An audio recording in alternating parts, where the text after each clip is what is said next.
what is your name? Dan Karig. And what's one memory from your early life that still makes you smile? I used to raise snakes, and I had this big boa, it's a little small boa snake about 5 feet long. And I used to wrap him around my stomach under my shirt.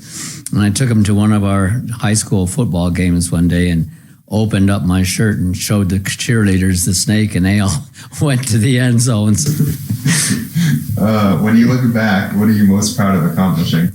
Well, two things, I guess. One is my PhD thesis was a study of island arcs, and I was the one that discovered what's called back arc basins, extensional zones right behind trenches, which were where plates come together. Nobody liked to believe that at first, but it's accepted now.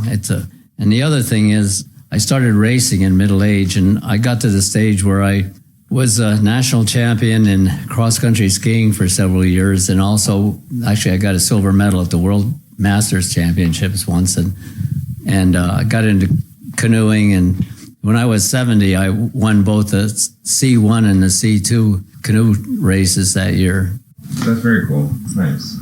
What hobbies or passions have stayed with you throughout your life?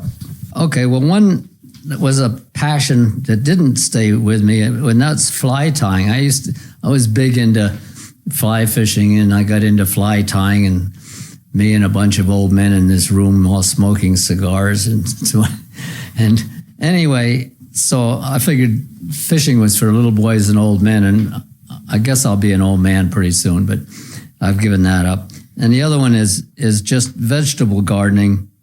I've always got into, if you can't eat it, I don't want to grow it.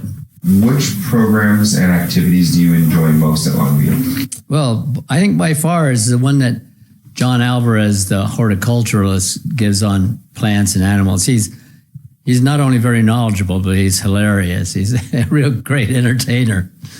And some of the music as well. And what life lesson do you hope others will remember from your life experiences? Okay, I thought about this, and this is it. I mean, I grew up in a middle-class, laid-back family, and I went to a small school for college, and my horizons weren't really ever that long. If I traveled out of the country, I thought that was amazing. But I got into Scripps Institution of Oceanography, and all of a sudden I realized that, I could ask for money to go to places like island off Sumatra, Indonesia, and I went on expeditions everywhere and, traveled all over the world. And so, just don't be afraid to reach out. The horizons are really never as far away as you initially thought.